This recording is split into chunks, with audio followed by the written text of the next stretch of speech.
Halo Sobat Bola Bocor, laga menarik akan tersaji di grup D besok antara Timnas Indonesia versus Vietnam. Kira-kira siapa yang bakal memenangkan pertandingan ini? Indonesia kah? Atau Vietnam? Dan kira-kira berapa skor yang akan tercipta di pertandingan besok? Tentunya ini akan menjadi pertandingan yang menarik karena kita tahu sendiri Vietnam dan Indonesia udah sering bertemu teman-teman. Bahkan nanti banyak pertemuan-pertemuan yang akan mempertemukan kedua negara ini, baik di kualifikasi Piala Dunia dan yang terdekat yaitu Piala Asia ini di grup D pertandingan kedua. Kita tahu sendiri Timnas Indonesia dan Vietnam sama-sama mendapatkan kekalahan di laga perdananya. Timnas Indonesia kalah melawan Irak dengan skor 3-1, sementara Vietnam kalah melawan Timnas Jepang dengan skor 4-2 teman-teman. Tapi Vietnam tampil sangat baik ketika menghadapi Timnas Jepang meskipun kalah dengan skor 4-2. Indonesia pun juga tampil bagus ketika menghadapi Timnas Irak, tapi masih ada juga yang harus ditingkatkan oleh pasukan dari Sintayong untuk bisa mendapatkan hasil positif ketika menghadapi Vietnam besok teman-teman. Jadi saya masih punya harapan juga Timnas Indonesia bisa mengalahkan Timnas Vietnam, karena kalau kita melihat pertandingan terakhir atau 6 laga terakhir antara Timnas Indonesia versus Vietnam, Timnas Indonesia hanya mampu mendapatkan hasil seri ketika menghadapi Timnas Vietnam. 3 hasil seri dan 3 kekalahan yang diraih oleh Timnas Indonesia. Artinya Vietnam ya bisa dibilang di 6 laga pertemuan terakhir ya Vietnam lebih baik dibanding Timnas Indonesia. Tapi saya berharap pasukan dari Sintayong bisa memberikan luka kepada Timnas Vietnam besok jika bertemu di pertandingan kedua di grup D ini, karena untuk menjaga harapan ini lolos ke babak 16 besar, Timnas Indonesia wajib mendapatkan kemenangan ketika menghadapi Timnas Vietnam. Begitupun dengan Vietnam. Ini makanya saya bilang ini akan menjadi partai hidup mati. Ini akan seperti laga perang antara Timnas Indonesia versus Vietnam maksud saya teman-teman. Vietnam ini merupakan musuh bebuyutan memang di Asia Tenggara, dan kembali kita bertemu dengan Vietnam di Piala Asia. Apalagi kita juga akan bertemu nanti di kualifikasi Piala Dunia. Jadi disinilah untuk membuktikan bahwa untuk saat ini kita bisa lebih baik dari Vietnam, supaya di pertemuan nanti di kualifikasi Piala Dunia Vietnam juga tentunya akan mikir 2 kali lagi bahwa Timnas Indonesia tidak seperti lagi di tahun-tahun sebelumnya yang mudah kita kalahkan, mudah kita provokasi, mudah kita bikin emosi pemain-pemainnya. Tentunya detail-detail kecil akan menentukan pertandingan besok antara Timnas Indonesia versus Vietnam ini. Apakah Timnas Indonesia siap menghadapi provokasi dari Timnas Vietnam yang selama ini sering kita lihat, atau siap ke Timnas Indonesia meladeni permainan-permainan keras yang sering ditampilkan oleh Timnas Vietnam ketika menghadapi Timnas Indonesia? Kita akan melihat nanti teman-teman, karena kalau kita berkaca di pertandingan perdana Vietnam melawan Jepang, ya, permainan Vietnam cukup bagus, cukup bersih teman-teman. Tidak ada bermain kasar melawan Timnas Jepang.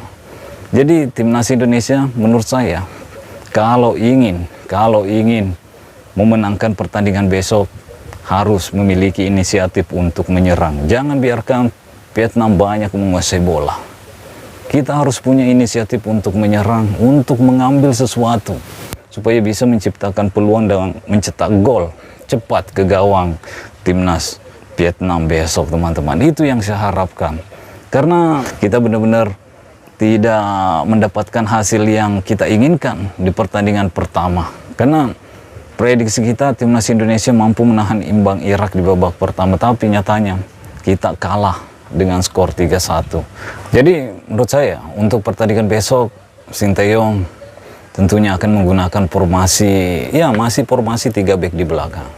Kalau menurut saya formasi yang tepat yang digunakan oleh Sintayong besok yaitu formasi 3-5-2. Kita harus mempunyai kekuatan di lini tengah, karena Vietnam melihat pertandingannya di laga perdana melawan Timnas Jepang cukup kuat dalam menahan bola. Jadi kita harus mengimbanginya dengan gelandang atau pemain yang banyak di lini tengah, teman-teman. Jadi 3-5-2 ini sangat cocok untuk melawan timnas Vietnam kalau menurut saya, teman-teman. Ya, di bawah mister gawang tentunya Sinteyong akan masih mempercayakan Hernando Ari kalau menurut saya, teman-teman. Sementara di 3 center back, Sinteyong masih akan memasang 3 back yang kemarin melawan timnas Irak, yaitu Jordi Amat, Elkan Bagot, dan Rizky Ridho. Sementara di sisi kanan menurut saya Sinteyong harus mengganti Asnawi Mangku Alam, memasukkan Sandy Walsh di posisi kanan, teman-teman. Karena kita tahu sendiri di gol kedua dari Irak yang tercipta ke gawang timnas Indonesia, ada sedikit kelengahan dari Asnawi Mangku Alam dalam menjaga pemain timnas Irak sehingga mampu menciptakan shot ke gawang Hernando Ari yang berbuah gol. Meskipun gol itu berbau kontroversi karena sebelum terjadinya gol ada pemain Irak yang tertangkap kamera offside pada saat itu, tapi ya VAR tidak mereview tentang pemain dari timnas Irak yang offside ini, teman-teman, dan itu masih menjadi gol kontroversi menurut saya di Piala Asia ini, teman-teman.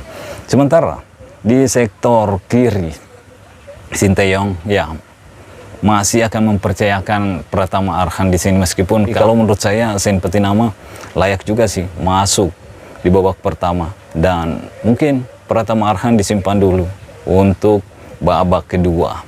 Dan 3 dari gelandang saya akan memasukkan Mark Klok, meskipun kemarin di lini tengah kita tahu bahwa Marcelino Ferdinand bermain bagus, tapi saya akan memilih untuk masukkan Mark Klok. Sementara yang menemani Mark Klok yaitu Justin Hubner dan Ipar Jenner, teman-teman. Ipar Jenner bermain cukup bagus kemarin ketika menghadapi Irak. Tapi ya, lagi-lagi kita emang kurang beruntung ketika menghadapi timnas Irak. Sementara di lini depan, saya masih menunggu Sinteyong menurunkan Ramadan Sananta berpasangan dengan Rafael Sturridge, teman-teman. Dan itu adalah starting line up yang menurut saya yang bagus untuk digunakan oleh Sinteyong ketika menghadapi timnas Vietnam, teman-teman. Gimana menurut kalian?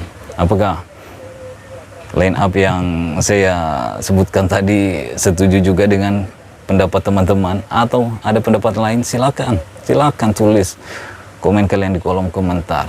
Apapun yang kalian ingin tulis, silahkan tulis, teman-teman. Itu hak Anda semua. Oke? Dan yang terakhir, saya berharap timnas Indonesia benar-benar bisa mengalahkan timnas Vietnam supaya tetap menjaga asa, menjaga peluang untuk lolos ke babak 16 besar, meskipun itu peluangnya sangat-sangat kecil karena di pertandingan terakhir kita akan menghadapi sang raja terakhir yaitu Jepang, teman-teman. Sangat sulit, tapi tidak ada yang tidak mungkin. Kita berdoa saja. Oke? Mungkin sampai di sini dulu. Stay healthy, no baper-baper. Bye-bye.